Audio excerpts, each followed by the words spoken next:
Let's talk about something we rarely pause to think about: how we carry ourselves in public. Public spaces are shared spaces.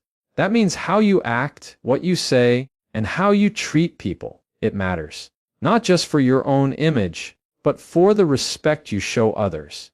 And too often, we underestimate the power of small actions in public that speak volumes about who we are. So today, I'm giving you a list of 9 things you should never do in public. Not to shame, not to judge, but to reflect. Because maturity isn't just shown in how we act when it's easy, but how we carry ourselves when everyone's watching. That loud phone call you're having, the one full of arguments, name drops, and TMI, that doesn't belong in a grocery line or a coffee shop. Keep your personal life personal. Public spaces aren't your therapist's office. Everyone has bad days. But yelling at staff, cursing at strangers, or throwing a tantrum over a delay doesn't make you powerful. It makes you unstable. Control isn't about bottling up. It's about choosing the right outlet. And public isn't it? We live in a world where everyone's a cameraman. But not every moment needs to be captured or shared. Filming people without their consent, especially in vulnerable situations, that's not awareness. That's violation. Leaving your mess behind isn't a flex. It's laziness. Whether it's littering, vandalism, or ignoring basic hygiene, it sends a clear message. I don't care about this space or the people in it.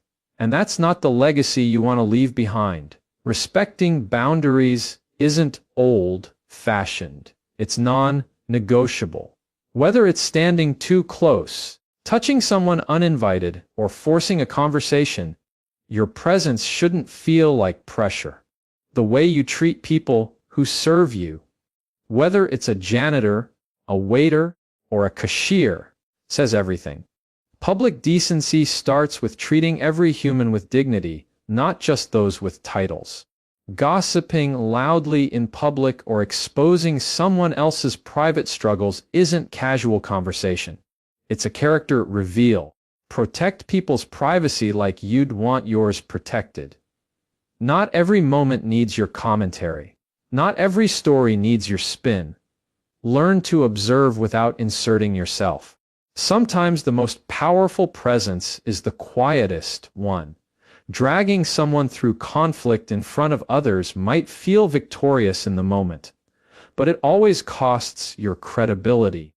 Public confrontation rarely brings solutions, but it always leaves a stain. What you do in public isn't just about you. It's a reflection of how you value the space and the people around you. Whether you're walking through a park, standing in a crowded elevator, or simply waiting in line at a store, your behavior becomes part of a shared experience. Public spaces belong to all of us. They're the quiet agreements we sign without speaking. They're built on an unspoken understanding we coexist here. And that coexistence thrives when respect is the common language. When you speak too loudly on the phone, cut in line, or leave trash behind, you're not just making a choice for yourself. You're imposing that choice on everyone around you. It's easy to think, it's just one time, or it's not a big deal. But when small disrespectful acts stack up, when enough people treat public spaces like personal ones, it chips away at the sense of community. It tells the world my comfort matters more than our connection. Respect in public isn't performative. It's foundational. It shows in how we move through crowds, in how we speak to strangers, and even in how we handle inconvenience. Are you patient with the barista during a rush? Do you hold the door for the person behind you? These are small things. Tiny, almost forgettable. But they reveal something deeper, how much we value people we don't know simply because we share the same air. We don't need to know someone personally to treat them with dignity. And we don't need an audience to do what's right. In fact, real respect shows up strongest when there's nothing to gain from it, no likes, no applause. Just a decision to carry yourself with integrity, even when no one's watching, or when everyone is. Public respect is about restraint too. It's in the moments you choose not to engage in an argument. When you let someone merge in traffic, even though you had the right of way. When you resist the urge to record someone's worst moment for entertainment. That's emotional maturity. That's awareness. That's saying, I understand this world doesn't revolve around me, and I'm okay with that. And let's be honest, there's power in self-restraint. There's strength in silence when provoked. There's honor in being the calm in the chaos. When you can show up in a shared space without disrupting it. That's not weakness, it's leadership. Because in a world where everyone is fighting to be heard, seen, or validated, it takes real strength to just be considerate. Disrespect doesn't always look like shouting or breaking rules. Sometimes it's subtle. It's the eye roll at the parent with a crying baby, the sigh at the elderly person moving slowly, the loud sigh when someone's taking too long at the checkout. These moments matter. They carry weight. They say, my time, my comfort, my priorities are more important than yours. That message, repeated enough times, creates distance in a world that's already struggling to connect. Respect doesn't require a stage. It requires mindfulness, the understanding that your actions set a tone, whether you intend them to or not. And every time you choose kindness, patience, or silence when it would be easier not to, you're giving others permission to do the same. So next time you're in a public space, pause, observe. Ask yourself, am I adding peace or pulling focus? Am I contributing to the shared energy here, or am I draining it? Because how you carry yourself is contagious. Your calm can settle a room. Your smile can ease tension. Your respect can become the quiet reminder someone else needed to act with more care. It starts with one decision, one moment of awareness, one choice to lead with decency. That's how we build better spaces, together. Not by being perfect, but by being present. By remembering that respect in public isn't optional. It's essential. Losing your cool in front of strangers doesn't make a point. It makes a scene. Emotional discipline is a form of public respect. When you lose control of your emotions in public, you don't just release your frustration. You project it onto everyone around you. Your energy becomes the atmosphere. A single outburst can shift the tone of an entire room, street, or space. People may not know the details of your situation, but they feel the ripple effect of your behavior. And in that moment, your emotions speak louder than your words ever could. We often tell ourselves that reacting strongly shows strength, that yelling, slamming doors, or causing a scene proves we're passionate, or that we won't be disrespected. But here's the truth. Anyone can explode. Anyone can lash out. It takes no effort to react. Real power is in restraint, the ability to feel deeply without behaving destructively. That's emotional strength. That's control. That's where your character is revealed. Emotional discipline isn't about pretending you're fine when you're not. It's not about bottling things up or faking a smile. It's about choosing the right time, place, and method to deal with what you feel. It's about protecting your peace and the peace of those around you. Public settings aren't the place for emotional detonation. They're not therapy rooms or battlegrounds. They're spaces we all navigate together. And your ability to remain calm doesn't just benefit you. It protects everyone else from being dragged into emotional chaos they didn't ask for. There's a difference between being expressive and being explosive. Expressive people communicate what they feel without inflicting it. Explosive people leave damage behind. And unfortunately, Once you create a public scene, the apology doesn't always erase the memory. People remember the way you made them feel. The tension, the discomfort, the fear. They may not know your name, but they remember your eruption. And that becomes your legacy in their eyes, whether fair or not. Self-control isn't weakness, it's presence. It's saying, I have every reason to react, but I'm choosing to respond. That moment of pause before the outburst. That space where you breathe, reflect, and redirect is where wisdom lives. It's in that pause that respect is born. Not just for others, but for yourself. Because no one feels good after losing control. Anger burns fast, but regret lingers longer. You don't owe anyone access to your emotional extremes in public. You don't have to prove your pain through volume. You don't have to defend your dignity through chaos.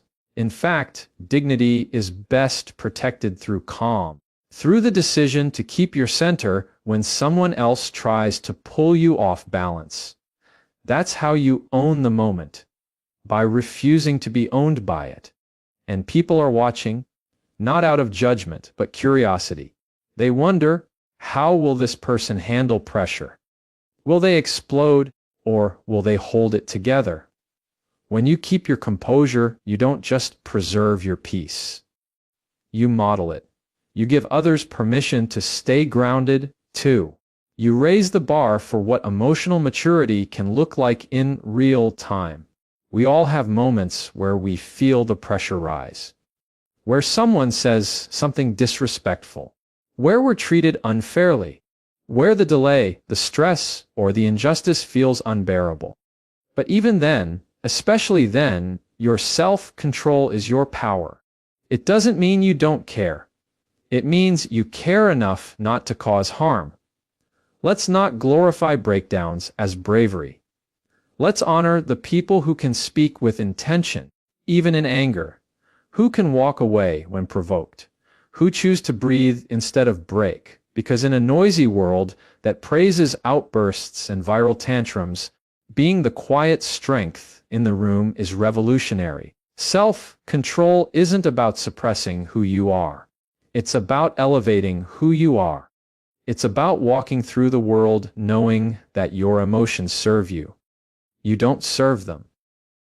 And when you lead with that kind of calm, you're not just protecting your image, you're protecting your peace. And that's a strength no one can take away. Not everything needs to be broadcast. Keep sacred things sacred.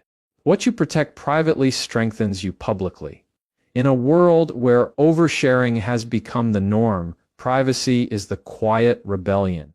We live in a time where moments are measured in likes and validation is often sought through visibility. But just because you can share something doesn't mean you should. Privacy isn't secrecy. It's wisdom. It's the ability to recognize that not all things are meant for public consumption. Some are meant to be held close, guarded, and honored. There is a certain dignity in privacy. When you choose not to put everything on display, you preserve the parts of yourself that matter most. Your healing, your relationships, your decisions, your dreams. These aren't content.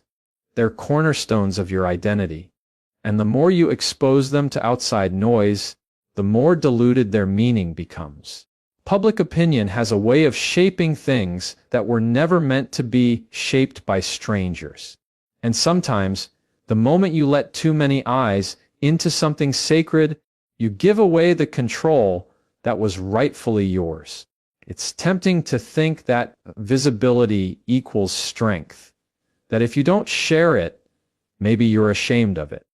But privacy is not weakness. It's protection. You don't have to defend what you don't disclose. The power lies in knowing where to draw the line, in choosing what parts of your story are yours to keep. There's a kind of peace that lives in silence, a calm that comes when you stop performing and just start being.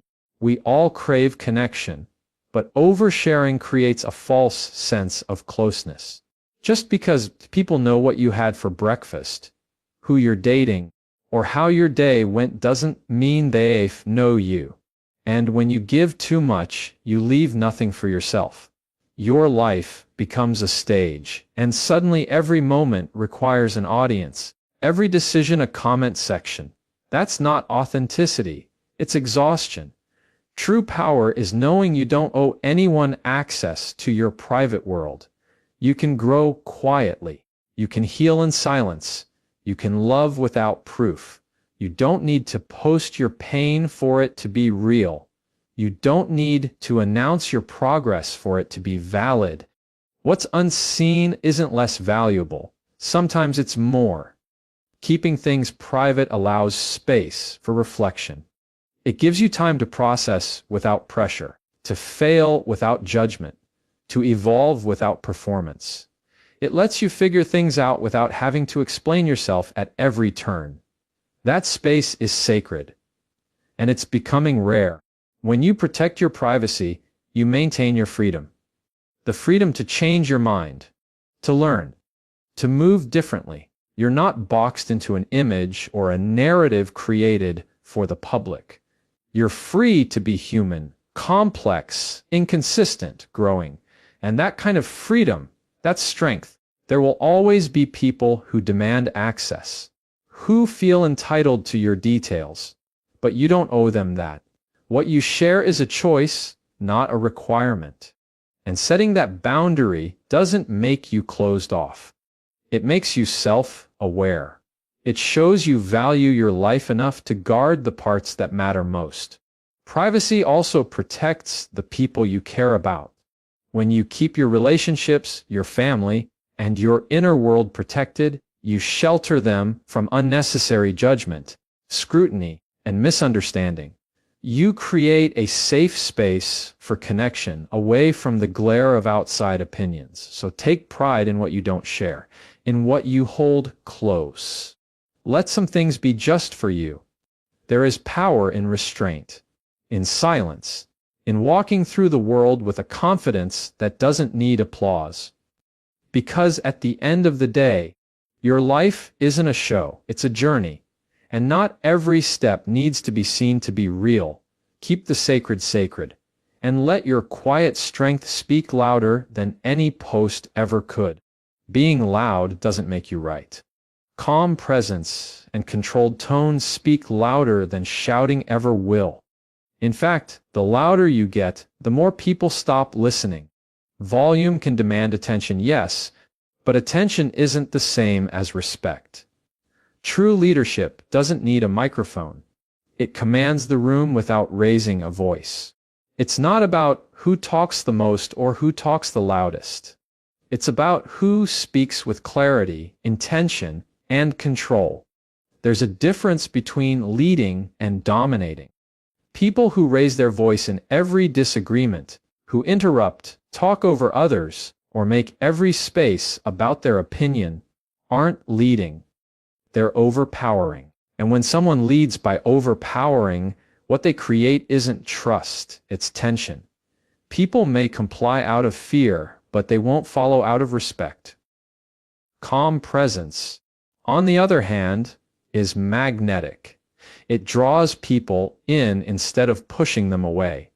It signals that you don't need noise to be heard, that you trust your words to carry their own weight.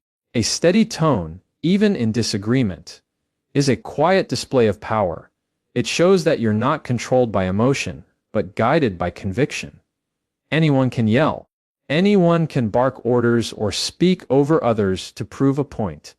But it takes real strength to pause, breathe, and speak with purpose. That's where influence is born. Not in the echo of your voice, but in the weight of your words. And the words that land, the ones that stay with people, are usually delivered with calm, not chaos. Think about the people you've truly respected in your life. Teachers, mentors, leaders. Were they the loudest in the room, or were they the ones who listened, who spoke with intention, who didn't need to raise their voice to make their point? The most impactful leaders lead with emotional intelligence. They understand that communication isn't about volume, it's about connection. People don't follow loudness, they follow clarity. They follow consistency. They follow someone who makes them feel heard and understood, not steamrolled and silenced. When you lead with calm, you create space for others to speak. You make room for dialogue, not monologue. And that's what real leadership looks like. Bringing people together, not drowning them out. There's also a cost to constant loudness. When you're always the most aggressive voice in the room, people start tuning you out. They brace themselves instead of opening up. Your words become background noise instead of meaningful guidance. You might win the argument, but you'll lose the influence. It's okay to be passionate. It's okay to feel strongly about what you believe. But passion doesn't have to be loud. In fact, some of the strongest convictions are whispered. It's in the stillness of your tone that people begin to lean in, curious about what you have to say. Calm doesn't mean passive. It means powerful. When you speak from a place of control, you model maturity. You show others that you can handle pressure without folding into chaos. You become the example, not of who can shout the loudest, but of who can lead with grace, even when challenged. That's the kind of presence that people remember, long after the moment has passed. And here's the thing, people may forget what you said, but they'll never forget how you made them feel. Loud voices often leave people feeling small. Calm voices create space for growth. Be the person who leaves people feeling heard, not shut down. So the next time you feel tempted to raise your voice to prove a point, ask yourself, do I want to be right or do I want to be effective? Because leadership isn't measured in decibels. It's measured in impact. Speak so that people don't just hear you. Speak so they feel safe enough to hear themselves too. That's real power. That's real leadership.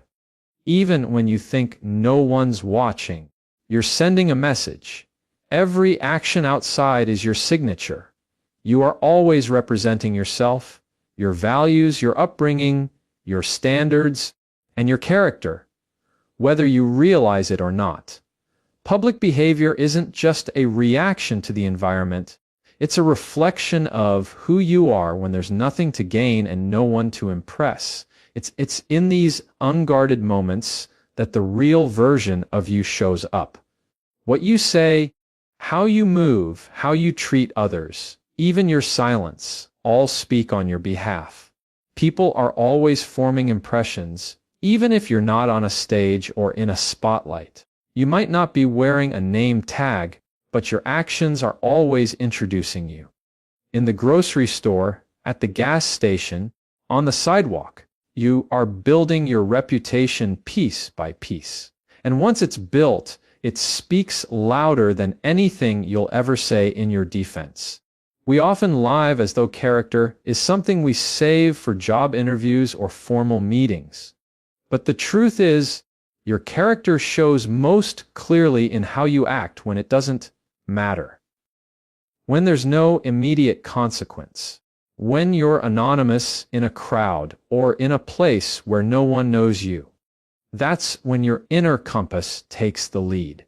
And whether it points to respect or disregard, people notice more than you think. Holding the door for someone, picking up after yourself, staying calm during a delay. These aren't grand gestures. They're quiet signatures. They say, I show up the same way, whether I'm being watched or not. And that consistency, that's integrity. That's the kind of person others learn to trust. Not because you made a show of it, but because you live it. On the flip side, when you act carelessly or rudely just because you think no one is watching, you chip away at your own credibility. And the truth is, someone's always watching. Not in a paranoid sense, but in a very real human way. A child learning how to treat others. A coworker observing how you handle pressure. A stranger who might cross paths with you again in a different setting. These seemingly small moments often carry a big impact. Even your attitude leaves an impression. People remember how you made them feel. If you brought calm or chaos, respect or resentment, and they carry that feeling with them long after the moment ends. That's how influence works. Not by force, but by example. Not by shouting who you are, but by living it so consistently that people don't have to ask. There's power in understanding that every public interaction is a representation of something bigger. It's not about being perfect. It's about being intentional. You never know what moment will define someone's memory of you. You don't know who's in the room, who's in the background, or what conversation your behavior will show up in later. But what you can control is the energy you bring, the choices you make, the way you carry yourself, even in the small, seemingly forgettable moments. Being aware that you're always representing yourself isn't pressure. It's freedom. Because once you realize your actions are your voice, you become more thoughtful with what you're saying, even without words. You begin to lead with presence, with integrity, with calm. And that presence doesn't need applause. It speaks for itself. So the next time you're in a situation that feels insignificant, ask yourself, if this were the only version of me someone ever saw, would I be proud of it? Because the truth is, every action adds up. Every word is a part of your message. And in a world full of noise, your consistency becomes your legacy. You don't need an audience to represent yourself well. You just need awareness. Because how you show up in the smallest moments often speaks louder than the biggest ones. And the signature you leave behind, that's what people remember. Make it count. How you handle conflict, cleanliness, or courtesy in public shows more about your character than your resume ever will. It's easy to list qualifications on a piece of paper or highlight achievements in a conversation, but the real test of who you are isn't found in bullet points or titles. It's in the unnoticed, everyday choices you make when no one is rewarding you for them. That's where dignity lies. Not in the grand gestures, but in the small, consistent behaviors that show the kind of person you are at your core. When conflict arises, some people raise their voices, point fingers, or try to dominate. Others stay grounded, listen, and respond, not react. The way you handle conflict in public speaks volumes. Anyone can be polite when things are going their way, but it's in the heat of disagreement, when frustration bubbles and patience is tested, that your true emotional maturity shows. Dignity isn't about avoiding confrontation. It's about managing it with control, grace, and respect, even when others don't. Cleanliness, too, is often overlooked. But how you treat shared environments says everything. Do you leave your table clean after eating in public? Do you pick up after yourself at the gym or in a public restroom? These details may seem small, but they reveal your sense of responsibility and respect for others. It's easy to justify a mess with, someone else will clean it. But that thinking strips away dignity. Because dignity isn't just about how you treat people. It's about how you treat the spaces you share with them. And then there's courtesy. The quiet language of respect. Saying, thank you, to the server, holding the door open for the person behind you, giving up your seat for someone who needs it more. These aren't dramatic acts, but they're deeply telling.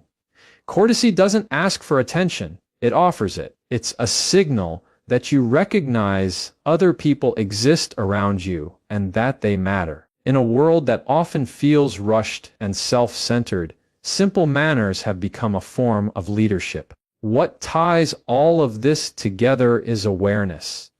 The awareness that your presence, your behavior, your tone, they all affect the atmosphere you're in. When you act with dignity, you bring calm to conflict order to chaos, and grace to shared spaces. You raise the standard simply by holding yourself to one. People may not always acknowledge it, but they feel it. They remember it. Because dignity leaves an impression that goes beyond words. Too often, people focus on crafting the perfect resume, dressing the part, saying the right thing in the interview. But what people remember most is how you made them feel. Were you kind under pressure? Were you respectful in a frustrating moment? Did you carry yourself in a way that brought stability, not stress? That's what sticks. That's what sets you apart. And dignity doesn't mean being perfect. It doesn't mean never getting upset, never making mistakes. It means returning to yourself when emotions pull you off center. It means choosing integrity when it would be easier to act out. It means remembering that your smallest habits, your reactions, your words, your gestures, are building your reputation in real time. So don't underestimate the details. Don't brush off the small stuff as insignificant. Because how you do anything is how you do everything. And in a world full of loud voices and surface-level impressions, it's the subtle signs of dignity that speak the loudest.